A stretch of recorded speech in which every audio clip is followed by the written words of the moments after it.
بسم اللہ الرحمن الرحیم۔ آج کی ویڈیو اس خاص موقع کے بارے میں ہے کہ جب واقعہ کربلا کے مرکزی ملزم یزید کی قبر کھولی گئی، لیکن سوال یہ ہے کہ یزید کی قبر کھولی کیوں گئی؟ کس نے اور کیوں یزید بن معاویہ کی قبر کھولنے کا حکم دیا؟ قبر کھولنے کا یہ واقعہ یزید کی وفات کے کتنے سال بعد پیش آیا تھا؟ ناظرین گرامی، یزید کے 12 بیٹے اور 5 بیٹیاں تھیں، جن میں سے اسے اپنے بڑے بیٹے معاویہ سے بے حد پیار تھا۔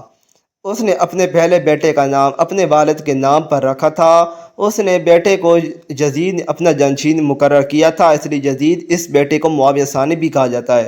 یزید کو اپنے بیٹے معاویہ ثانی سے بے حد پیار تھا۔ اس کی تعلیم و تربیت بھی شہزادوں کی ہی طرح کی گئی۔ یزید چاہتا تھا کہ اس کا یہ بیٹا اس کا حقیقی جانشین بنے۔ یزید نے حکومت سنبھالتے ہی اپنے 2 بیٹوں خالد اور معاویہ کو اس وقت کے بہترین استاد عمر المقصود کے مکتب میں 3 سال کے لیے بھیج دیا۔ شیخ عمر المقصود بھی جانتے تھے کہ یزید کا جانشین معاویہ ہے، اس لیے انہوں نے اس کی تربیت پر خوب محنت کی۔ 61 ہجری میں جب واقعہ کربلا پیش آیا تو شیخ المقصود کو بہت تکلیف پہنچی، چونکہ آپ کا دل محب اہل بیت سے تڑپتا تھا۔ اس لیے آپ نے یزید کے ان دونوں بیٹوں کو عظمت اہل بیت سے خوب روشناس کروایا۔ ایک طرف کربلا کا واقعہ پیش آیا اور جگہ جگہ یزید کے خلاف بغاوت اٹھنے لگی، تو دوسری طرف معاویہ جو یزید کا جانشین تھا، اس کی تربیت ایک سچے عاشق رسول کر رہے تھے۔ واقعہ کربلا کے تیسرے سال 683 عیسوی میں یزید عبرتناک موت سے دوچار ہوا تو معاویہ ابن یزید 20 سال کی عمر میں تخت نشین ہوا۔ جیسے ہی معاویہ ابن یزید تخت نشین ہوا، استاد محترم کی محنت رنگ لانے لگی۔ اس نے آتی واقعہ کربلا کی تحقیقات کی اور محض 40ویں دن لوگوں کو اپنی بیعت سے آزاد کر دیا۔ بعض روایات میں معاویہ ابن یزید نے 3 ماہ تک حکومت کی۔ یہ سال عمر جوانی کا ایسا دور ہے کہ جب انسانی خواہشات کی منہ زوری عروج پر ہوتی ہے۔ یزید کا جانشین ہونا اور پوری اسلامی مملکت پر حکمرانی کرنا اپنی تمام جائز و ناجائز خواہشات کو پورا کرنے کے لیے بہترین موقع تھا، لیکن معاویہ بن یزید نے تخت پر بیٹھتے ہی واقعہ کربلا کی تحقیقات کی اور حالات کا بہت باریک بینی سے جائزہ لیا۔ جب اس نے دیکھا کہ میرے باپ نے اسلام اور مسلمانوں کو کس قدر عظیم نقصان پہنچایا ہے، تو اس نے محسوس کیا کہ وہ ایک دوراہے پر کھڑا ہے کہ حکومت کی باغ دوڑ تھامے رہے اور ظلم و ستم اور عیش و عشرت کا بازار گرم کر رکھے، یا تخت و تاج کو چھوڑ دے اور اپنے آپ کو ان ہولناک گناہوں اور ان کے دردناک عذاب سے دور رکھے۔ بالآخر اس نے فیصلہ کر ہی لیا۔ اس کا فیصلہ ان سچی تعلیمات اور اس ایمان کے توفیل ہی ممکن ہوا جو اس کے رگ و پے میں شامل ہو چکا تھا۔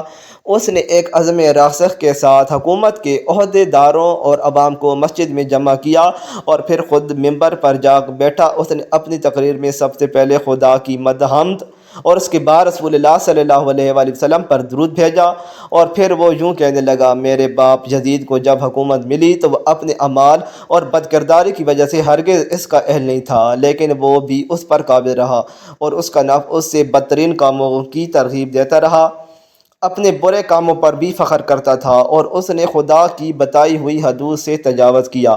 رسول اللہ صلی اللہ علیہ وآلہ وسلم کی اولاد پر اس نے بدترین مظالم ڈھائے، لیکن اس کی حکومت کی مدت بہت ہی تھوڑی تھی اور بہت جلد ہی اس کی شرمناک زندگی کا خاتمہ ہو گیا، اور آج وہ اپنے اعمال کے حساب کتاب میں الجھا ہوا ہوگا۔ جب معاویہ بن یزید کی بات یہاں تک پہنچی تو اس کا گلا رک گیا۔ کافی دیر تک وہ بلند آواز میں روتا رہا اور اس کے بعد وہ دوبارہ لوگوں سے ہم کلام ہوا اور اس نے کہا: اے لوگوں، میں تمہارے گناہوں کا بوجھ اپنے کندھوں پر نہیں اٹھا سکتا اور نہ تمہاری دوستی کا طوق اپنے گلے میں ڈالوں گا۔ میری خواہش تو یہ ہے کہ حکومت شہزادہ حسین امام زین العابدین کے حوالے کر دی جائے، یا اب تم خود جو بہتر سمجھو وہ کر دو، وہ حکومت کرے جس کا تم انتخاب کرو۔ میں اپنی بیعت سے تم لوگوں پر سے ہاتھ اٹھاتا ہوں اور اس خلافت کو ٹھکراتا ہوں۔ معاویہ بن یزید کے ان جملوں نے محفل میں ایک طوفان برپا کر دیا۔ پھر معاویہ بن یزید منبر سے اتر آیا۔ اس کی ماں اور دیگر عزیز و اقارب آئے تو دیکھا کہ روئے جا رہا ہے، تو اس کی ماں نے کہا: کاش تم حیض کا چیچڑا ہوئی ہوتے اور میں تمہاری خبر نہ سنتی۔ اس نے کہا: خدا کی قسم، میں بھی یہی چاہتا ہوں، اگر میرے خدا نے مجھے معاف نہ کیا تو میرے لیے برا ہو۔ اس کے بعد بنو امیہ نے اموی شہزادے مروان بن حکم کے ہاتھ پر بیعت کر لی اور اسے تخت پر بٹھا دیا۔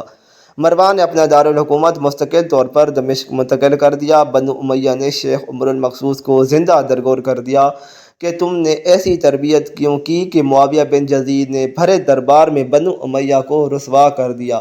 اس کے چند دن بعد ہی معاویہ بن یزید کو زہر دے دیا گیا۔ 684 عیسوی سے 685 تک مروان بن حکم نے حکومت کی۔ پھر اس کی وفات کے بعد مروان کے بیٹے عبد الملک نے 685 سے 705 تک ایک طویل عرصے تک حکومت کی۔ پھر 705 عیسوی سے 715 تک عبد الملک کے بیٹے ولید نے حکومت کی۔ اس کے دور میں سندھ، اندلس اور دیگر بہت سی ریاستیں فتح ہوئیں۔